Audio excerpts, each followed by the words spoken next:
Hello, welcome to another sequel of Culture Uncut.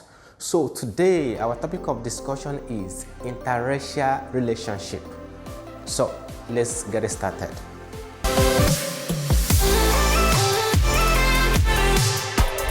Welcome back. So what is interracial relationship, or what is interracial or interracial marriage? So let's take it this way. Interracial marriage or relationship is a kind of a relationship or marriage outside one's ethnic group. For instance, if you are an Indian, you get married to a Chinese, that is an interracial marriage. In as much as we have many ethnic and racial groups, interracial marriage is fairly common in our society today. Let me repeat again. In short, most traditional and elite families do not imbibe in the spirit of interracial relationship or marriage at all. They believe that someone within their own ethnic group or ethnicity is more superior than others. Being an interracial couple can be very difficult at times by the virtue of the fact that we deal with biases and discrimination in our daily lives.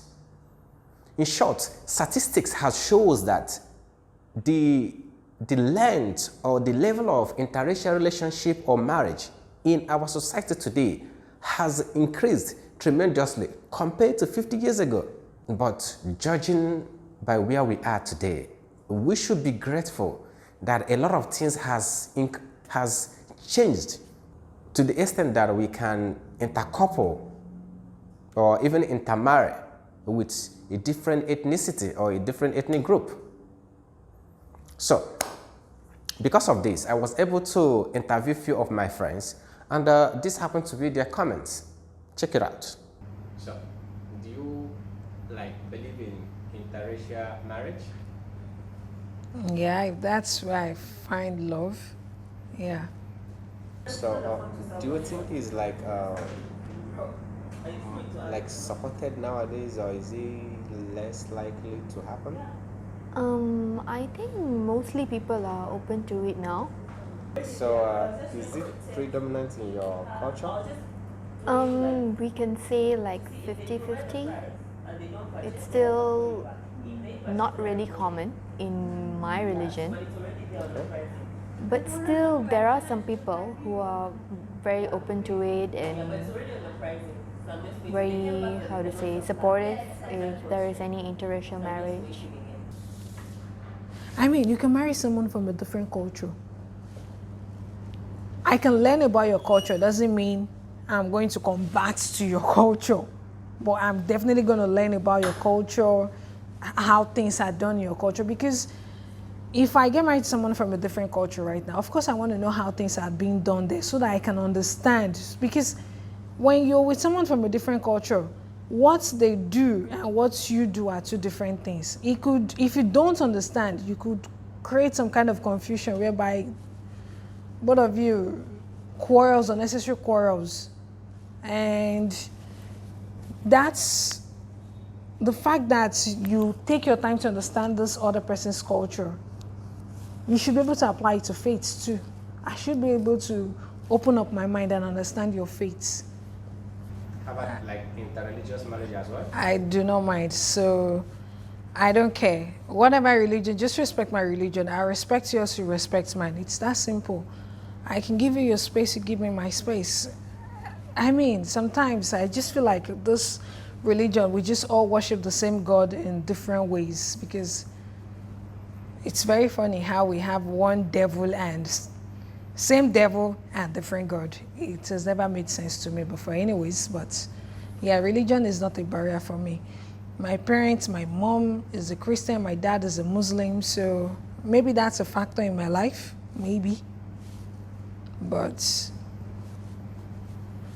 for me, religion is not a problem. I don't think it should be a problem for anyone as long as both of you understand yourselves, both of you are willing to understand and give yourself space, that's religious space, like, okay, this is your religion, this is my religion. You know, we understand and respect each other's religion. Nobody is saying bad about the other person's religion, and nobody is saying this about another person's religion. Just respect them. If they choose to worship their God in a different way, or if they choose to worship in a different way other than you, just respect it. That's it. I think other than that, both of you should be able to make things work. So what is your opinion about it? I personally feel that religion or culture is not a barrier for two individuals to get together. It's all based on their understanding, and it's also a chance for them to get exposed to each other's culture by appreciating their own culture as well. So let's discuss about the challenges. See, number one challenge is open hostility and intimidation. Those who are involved in interracial relationship or marriage undergo this kind of discrimination on daily basis. Number two is negative stereotyping. We understand that our society today is full of stereotypes. So as such, it is expected. Number three is derogative comment in a public place or in public. This kind of comment happen on daily basis. Number four, stare, insult, and whispering. If you have coupled with someone from a different ethnic groups, you should be able to understand that this kind of attitude, staring, whispering, and insult happen on daily basis. It's like a common thing.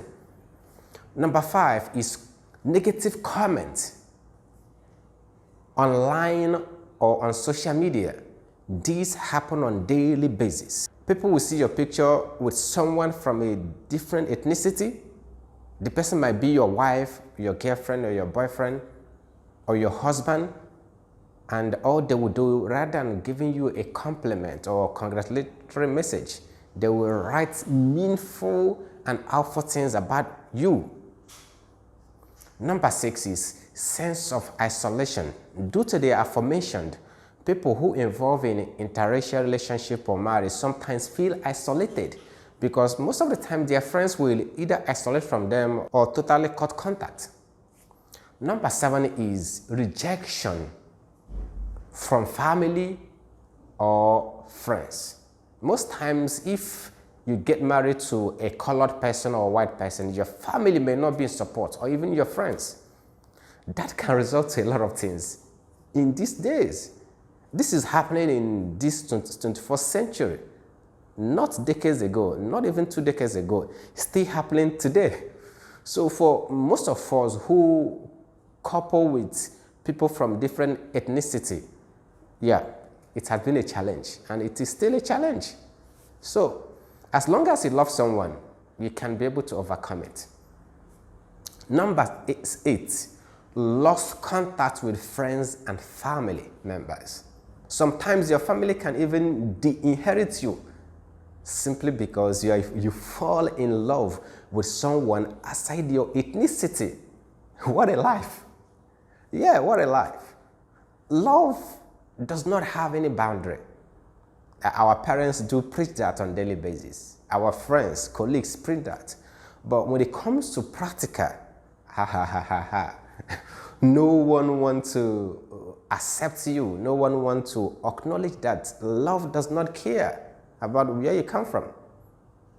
So these are the challenges people face on a daily basis. So in conclusion, despite the challenges, leave that aside, leave the challenges aside, compare our present situation, our present predicament, our present challenges and obstacles to 50 years ago. You will see that we have improved. In short, we should be saying kudos to everyone who live today. For those who lived like 50 years ago, 80 years ago, when you ask them a question, how was it? Most of them won't even give a comment. So, don't let race or religion restrict you from falling in love.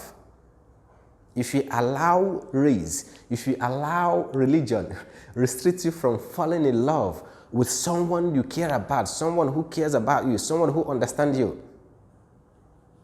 you may have yourself to blame later.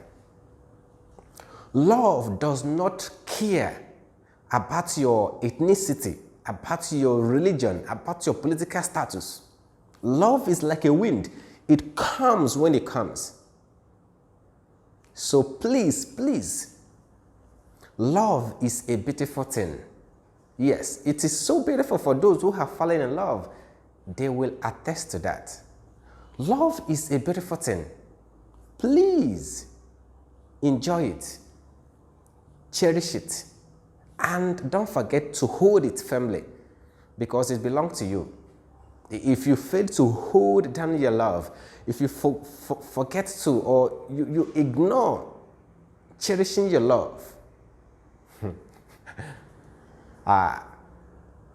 it may be the only chance you have, because love for some people only comes once in their lifetime. So please, when you find love, I will repeat again, when you find love, do not abandon it. Hold it firmly, grab it, and you will have a very cherished and beautiful life. So, ladies and gentlemen, this is the end of our video for today. Please don't forget to subscribe to my channel. Click on the notification button down below and kindly subscribe. Leave your comment. Tell me how you feel. Recommend topics we should be able to cover so that we'll be able to have one-on-one communication, like oneness of feeling. If you don't tell me how you see my video or the topics you want me to cover, I may not be able to understand where you want us to focus on. Please subscribe, recommend this video to your friends, to your colleagues, and to your family as well. Please don't forget to subscribe on Patreon. Pledge there, and let's keep rolling our channel together and keep growing time to time. And I hope to see you guys again in the next video. Thank you and have a nice day. Peace.